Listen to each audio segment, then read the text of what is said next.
আসসালামু আলাইকুম বন্ধুরা।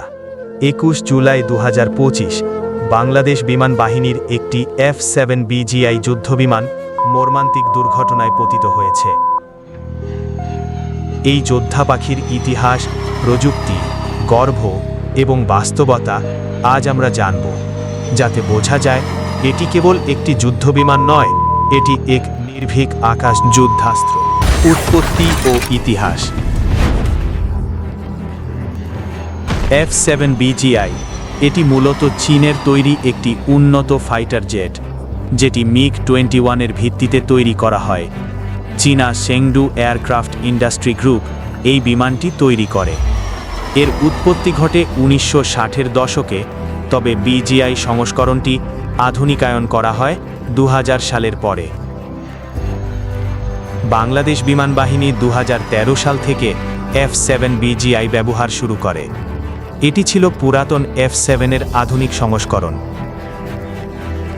আধুনিক রাডার, ডিজিটাল ককপিট ও উন্নত অস্ত্র বহনের ক্ষমতাযুক্ত হয়। কারিগরি বৈশিষ্ট্য: সর্বোচ্চ গতি ম্যাক 2, প্রায় 2175 কিলোমিটার ঘন্টায়। এর রেঞ্জ প্রায় 800 kilometre.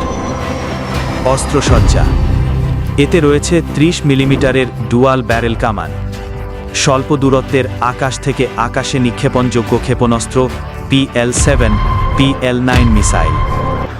Avionics: heads up display, fire control radar, multifunction display. এটি মূলত আক্রমণ প্রতিরোধকারী হিসেবে ব্যবহৃত হয়, অর্থাৎ দ্রুত গতিতে শত্রু বিমান বাধা দেওয়ার জন্য। বাংলাদেশে F-7 BGI আগমনের প্রেক্ষাপট: 2000-এর দশকের শুরুর দিকে বাংলাদেশ বিমান বাহিনীর যুদ্ধবিমানের বহর ছিল বেশ পুরনো F-7P, A-5 এবং MiG-21 টাইপের বিমানের কার্যক্ষমতা অনেকটাই সীমিত হয়ে পড়ছিল।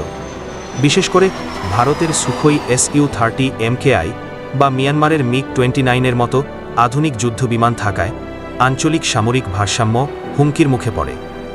F-7 BGI ছিল তুলনামূলকভাবে সাশ্রয়ী একটি যুদ্ধবিমান, যেটির রক্ষণাবেক্ষণ খরচ কম এবং পুরনো F-7 বিমানের অবকাঠামোর সঙ্গে বেশ সামঞ্জস্যপূর্ণ।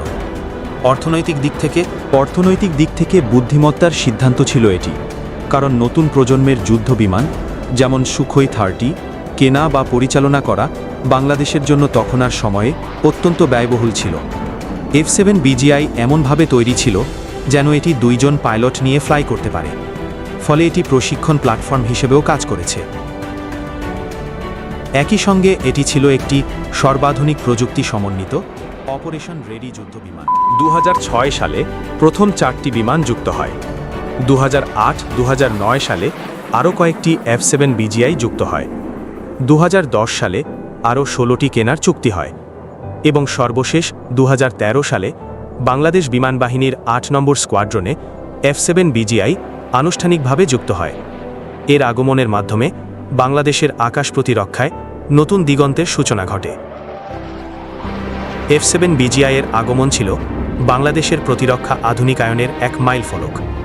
এটি প্রযুক্তিগতভাবে হয়তো বিশ্বমানের ছিল না, তবে নিজের সীমাবদ্ধতা নিয়েও বাংলার আকাশ রক্ষায় এক গর্বিত যোদ্ধা। তবে বাস্তবতা হল F-7 BGI একটি পুরনো প্রজন্মের যুদ্ধবিমান।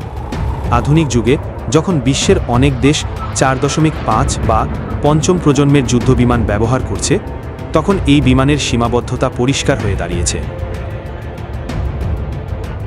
চোখের সীমার বাইরে আক্রমণ করার ক্ষমতা নেই, রাতের বেলায় অপারেশনের জন্য সীমিত প্রযুক্তি, পুরনো ইজেকশন সিট, তুলনামূলক দুর্বল রাডার এবং সেন্সর। এখন সময় এসেছে F-7 BGI-কে সম্মানের সাথে অবসরে পাঠানো। এর বদলে আধুনিক প্রযুক্তির JF-17 ব্লক 3, রাফাল বা Su-30 SME এর মতো নতুন জেনারেশনের যুদ্ধবিমান আমাদের আকাশ রক্ষার দায়িত্ব নিতে প্রস্তুত হওয়া প্রয়োজন। F-7 BGI শুধু একটি ফাইটার জেট নয়, এটি ছিল বাংলার আকাশ রক্ষার এক নির্ভীক সাথী। সম্প্রতি দুর্ঘটনায় আমরা হয়তো একটি বিমান হারিয়েছি, কিন্তু ইতিহাসে তার গৌরব অক্লান থাকবে। এই বিমানটির গর্জনে ছিল সাহস, দায়িত্ব আর আত্মত্যাগের প্রতিচ্ছবি।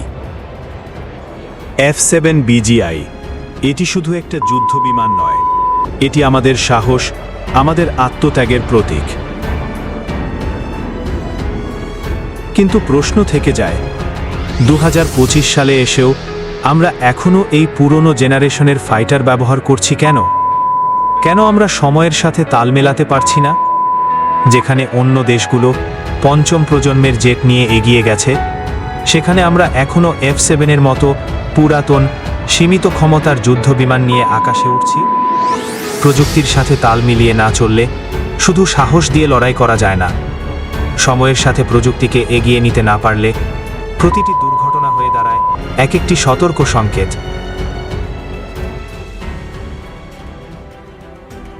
বাংলাদেশের আকাশ যোদ্ধারা সাহসী, কিন্তু তাদের হাতে থাকা সরঞ্জাম কি সময়োপযোগী?